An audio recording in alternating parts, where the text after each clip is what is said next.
to Promote, Profit, Publish. I'm your host, Juliet Clark, and we have a really awesome guest today who's going to talk about branding. But before we get started, I want to remind you, go over to YouTube. If you're someone who likes to watch these over on video, you can find us over there at Super Brand Publishing and subscribe. And don't forget to get your copy delivered into your inbox every month of Breakthrough Author Magazine.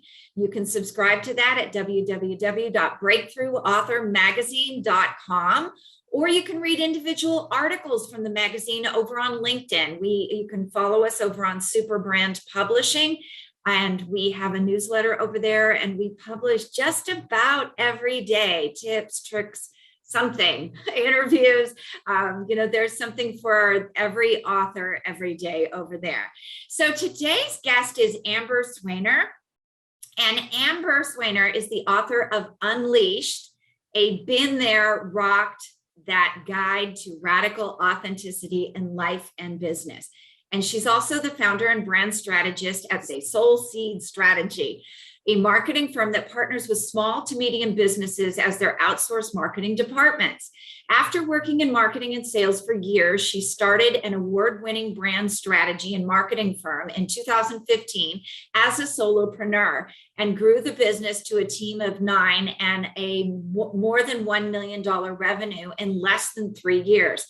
As a musician, it was important for her to grow the business that would work for her lifestyle.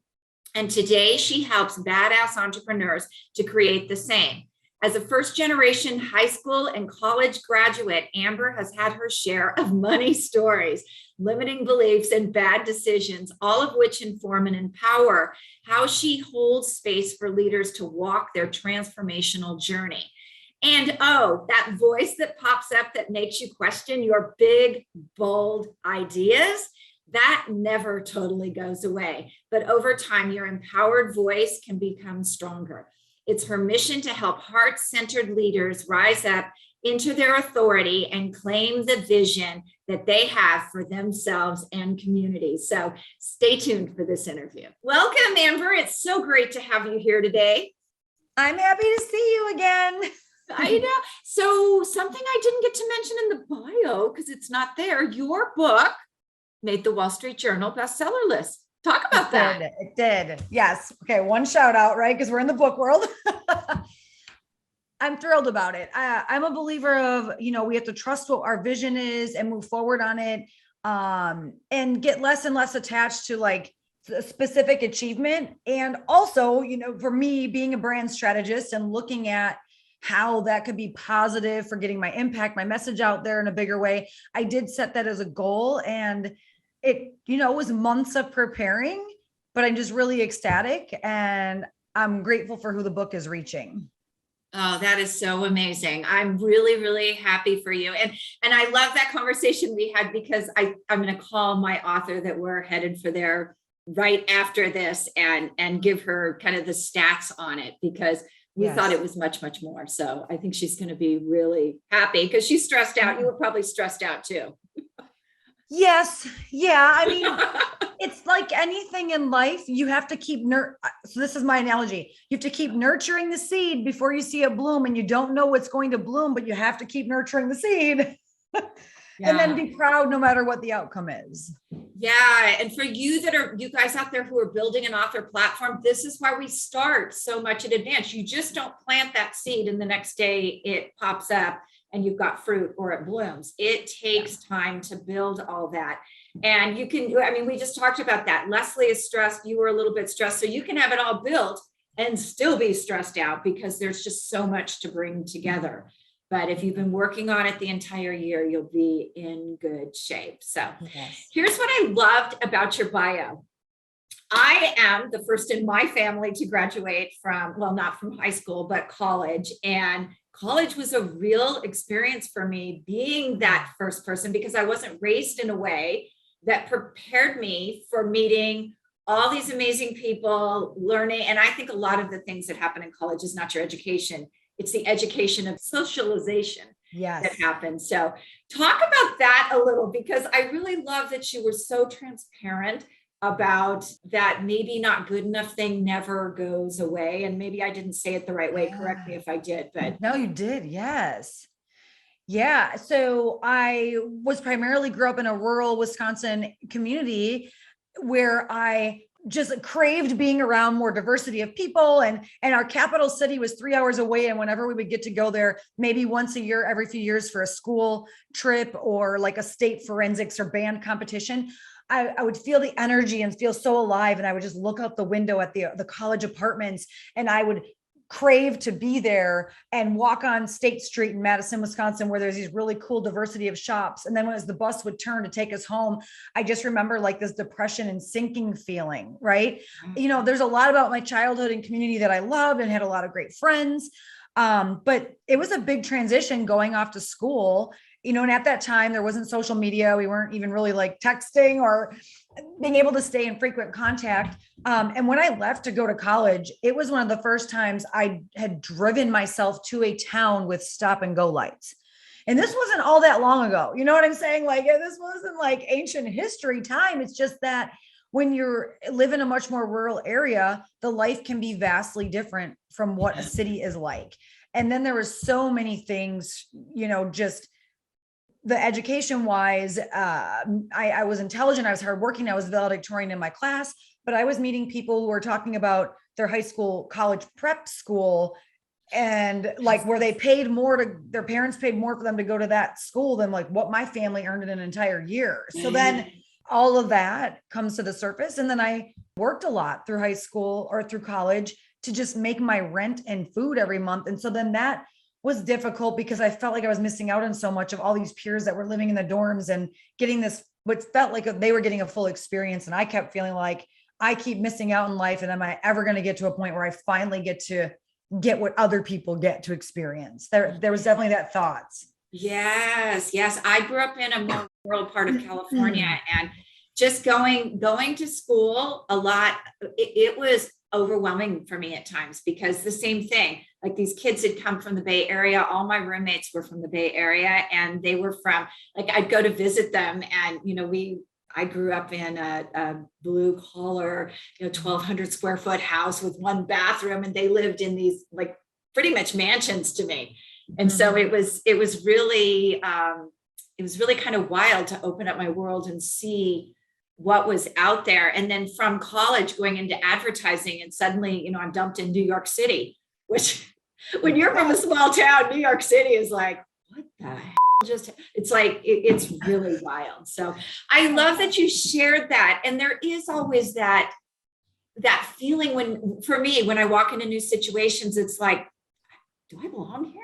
Like, you just don't feel like you belong, and you have to kind of get over that, because I think other people feel that you feel that way as well. So yeah, I love that you shared that. Yeah. Thank you. Well, and in my work, I've found that no matter someone's background, a lot of people in some way actually have that story running. Oh, yeah. So we're all the same in that way.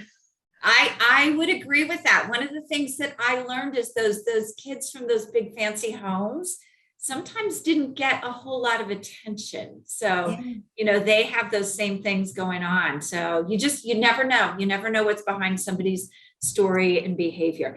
So I want to jump into brand alignment, because you're someone who has a business, you have a book, and you are obviously you. I mentioned, you're a little rock star, and that music is your world. So I would love to talk about how to keep all that in alignment, because I don't know that my authors understand that if one of those pieces is out of alignment, people feel it, and it engenders a distrust. Yes. And I think of it as looking for that thread, the threads of your values and what is true, the threads of truth. And so here's the thing. This is my perspective. You can build a business, and you can give this business vision in life, and it can be a thing that sits out here. And all of our businesses are still here to serve a service, a purpose to help people. And there are a growing number of us who are also recognizing that it feels important that we are able to be fully authentic in the vision we give that business and how we lead that business. And I'm one of those people.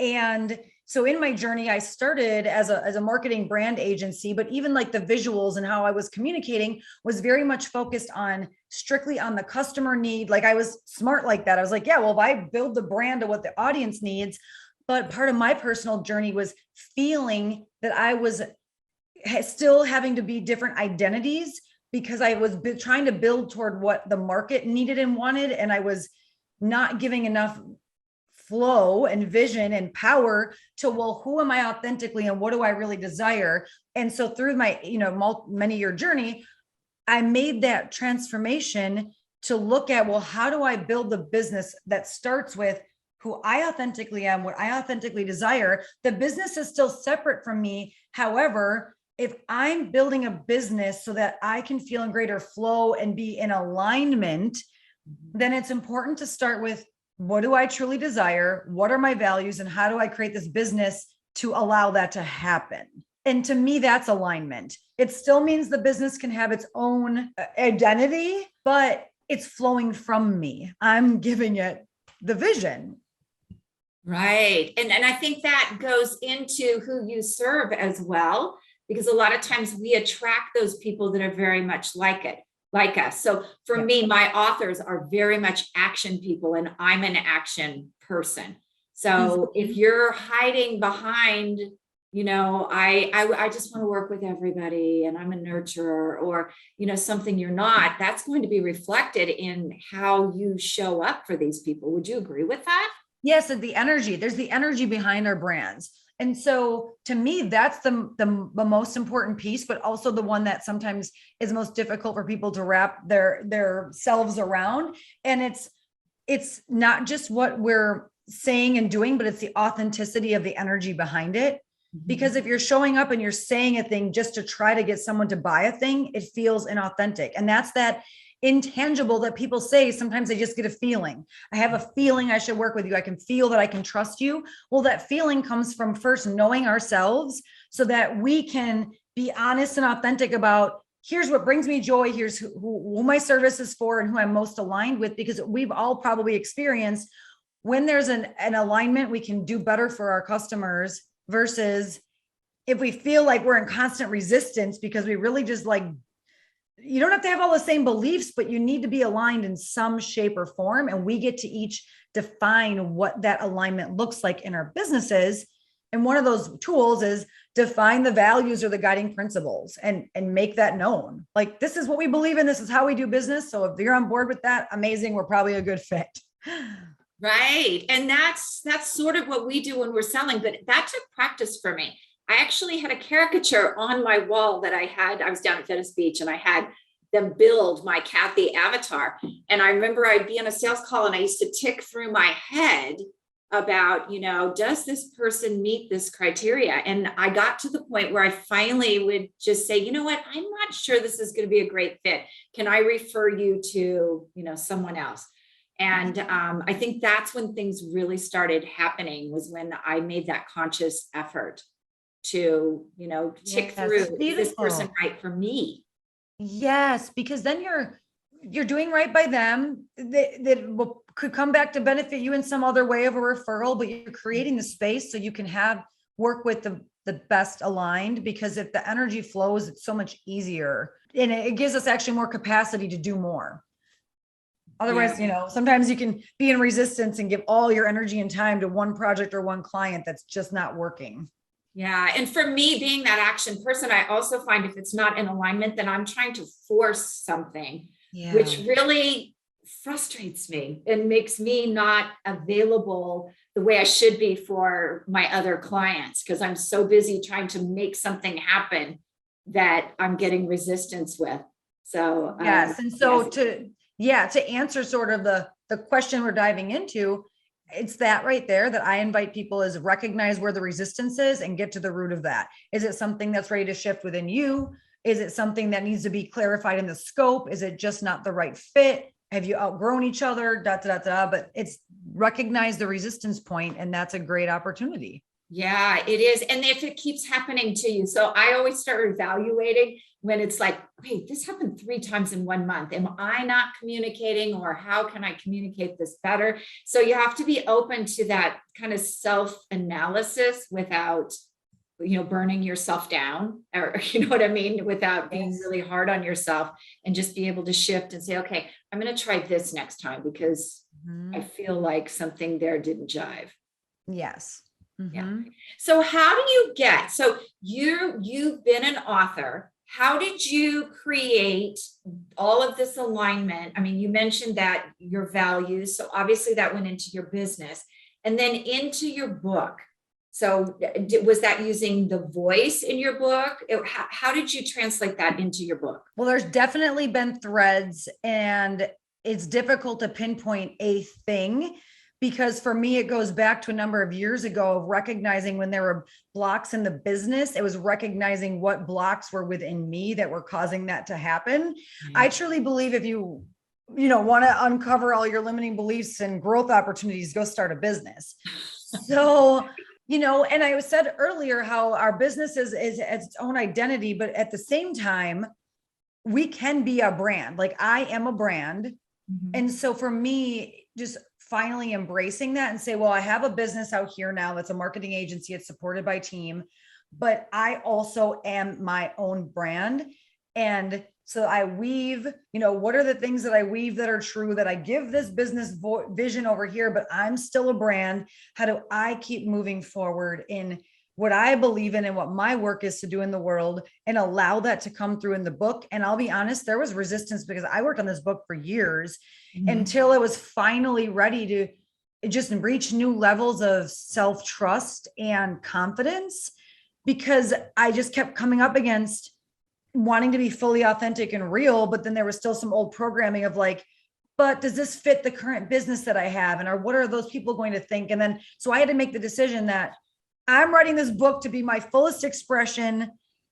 There are people who will choose to work with me because they want to work with me. And then there are people who will choose to come work with this business because of the brand identity that I built with the business. I don't have to have it all figured out about what happens with my businesses someday. But what I do know is how I help people, the transformation I provide. And I just need to do that in the book. Exactly. But you have to come to that mindset first that you're not going to please everybody. Like this Yes. book is not, I think, and that's the biggest thing that authors have is they want to help, they want to make impact. So the book is for everyone. And I use this as a great example. Someone brought me a happiness book. And I was like, who's it for? Well, everybody wants to be happy. No, everybody does not want to be happy. There are people that are very unhappy, and that unhappiness is serving them in some Yeah. way. So you really Yes. need to dive into who are those people I can make impact by being, just being me and being out there. And that's that Yes. part that really engenders the trust that you were talking about, wow, it seems like we were meant to be, and, let's work together. Absolutely. Yes, I agree. The more you narrow, the wider your message goes. And I was grateful to, get support and like resource myself in the journey with the mentors and people who helped me stay in my self-trust. And I had validated this over years of working with hundreds of clients. So I had to keep leaning into, and I'm a fan of like, go back to basics, which is interview your customers, capture what are the things where they started the process, where they ended, what did they say through the journey. And it just started to like hit me over the face of like, this is the profile of my ideal audience. Out of these 100 people, like 98 of them kind of fit this profile. So that's what I'm writing the book for. And then I ultimately just pictured like one of them and was like, okay, I'm going to write as if I'm speaking to her because she kind of represents all these people. Yeah. I love that. So writing the book as if you're speaking to that ideal client. So you have to know who that ideal client is in advance and validate it. And that is the hardest thing for me to get authors to do. Yeah, well, I think so. I work with a lot of business owners and entrepreneurs at different stages. And what I notice is, especially people in the first few years, it can be overwhelming. It can be a lot. And people are often frustrated about how sometimes we want things overnight, or we want it the next month or the next year. And it is a journey. And I'm a believer of like, we don't need to keep ourselves in pain. And I'm a believer of, hey, if you want to hit a goal tomorrow, amazing. And also the reality is, most people I know that have built something successful, it's taken years. It's taken time. Yes. It's the reality, because we learn by doing. You have to be in there doing the work, because through that we learn about who the right client is. We learn about ourselves. We can't get there if we don't we can't see the seed bloom if we don't nurture the seed. Right. No, that is so true. And you're right about that. I especially saw that during COVID when March, I think it was March 17th hit and everybody was online. We would have people call us and say, oh, I need to be up to six figures in about 6 months. And I need to have this whole lot. And we'd be like, it takes people years to do this. Like, you just don't bring it together all at once. And that was really, I think it was shocking, because there are so many of those coaches, authors, and speakers out there who will say, oh, this was my journey and it was quick and I can help you make it quick. But it really isn't for most people. And I would even question those people who say they did it quickly. Did they really? Or is that absolutely? And there's so many factors, like, well, what's the actual profitability? What backing did they have when they started? Or what, did they, because you could generate $100,000, but easily have that all back in your business and you've paid yourself nothing. So, yeah. And there was a guy on Facebook who used to reach out to me and say, I have this 90-day program that you'll make 100K. And every time I'd be like, I would say to him, hey, would you, can I talk to some of your happy clients? And then he'd go away. And then he'd come back like 6 months later with his new 90-day program to get 100,000. And I would say, well, let me talk to some of those clients. They never materialized. So it was interesting. Make sure when you do hire someone that you ask to speak to some of those people who have actually gotten results with it. I very much agree. Mm-hmm. So tell us a little bit about what you do with entrepreneurs. Yeah, primarily. So my personal zone of genius is helping entrepreneurs really get clear in what is true for them, what they do desire, get some level of that vision of what they're wanting to create, and put the strategy behind it to make that happen, to support them in that evolution. And one of my real key areas of specialty are business owners who've already had a level of success. They may have built a business, or they're doing a service, but they've reached kind of a plateau where either they want to pivot what the business is, or they want to take that next growth step and not be like the only service provider or trading dollars for hours. And so it's that transformation point around supporting them, but also the business model. So this has looked like helping people. One built a therapy practice and she wanted to shift into doing life coaching and retreats. Another had a bakery. We supported her to grow it and sell it. And now she's off doing something else. And so, but then deepening to where we started this conversation is that alignment. Okay, well, what's true for you? What have you learned about yourself through this? What can you take from this to build on to the next thing you're doing?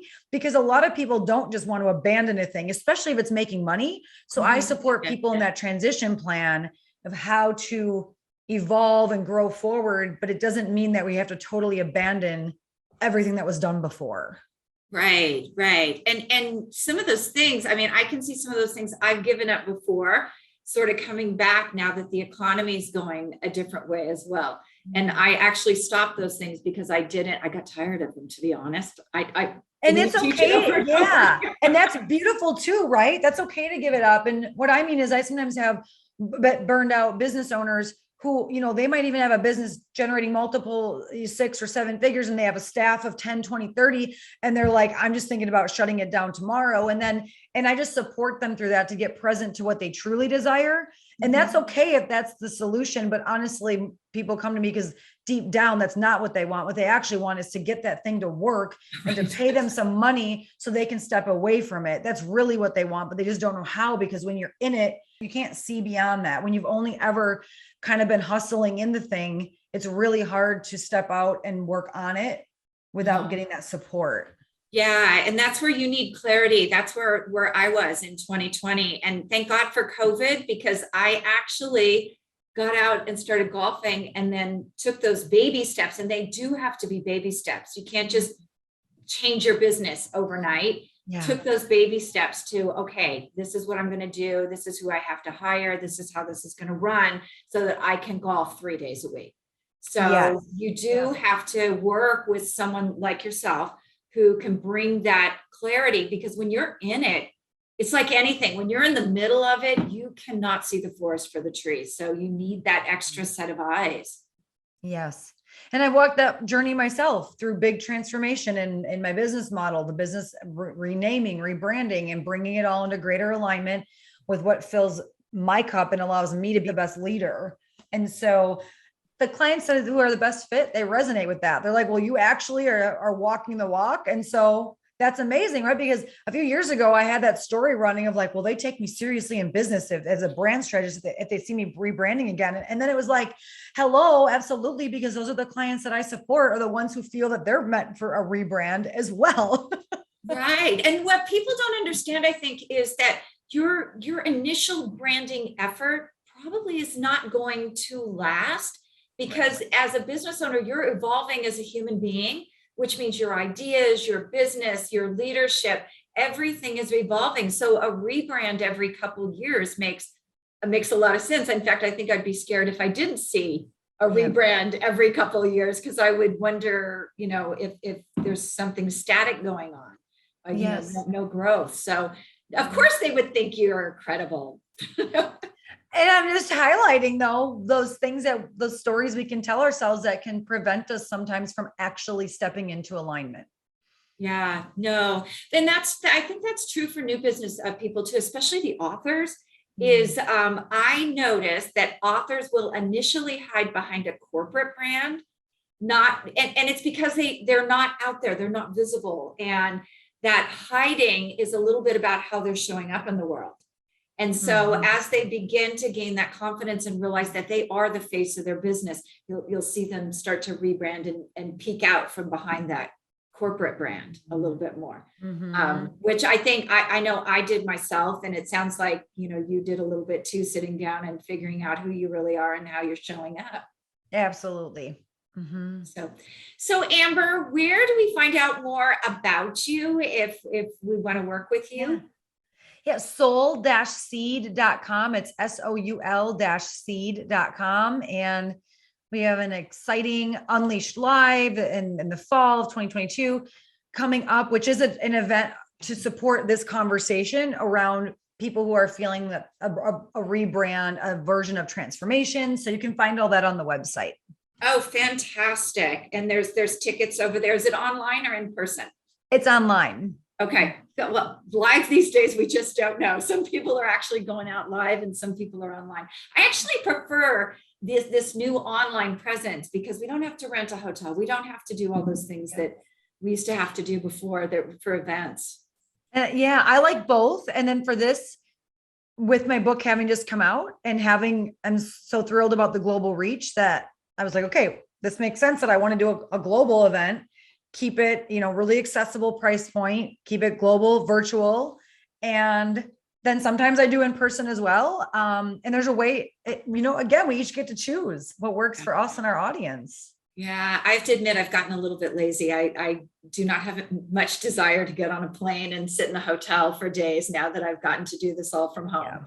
Yeah. It's a big commitment. Yeah, it definitely is. Well, thank you so much for sharing with us today. Thank you.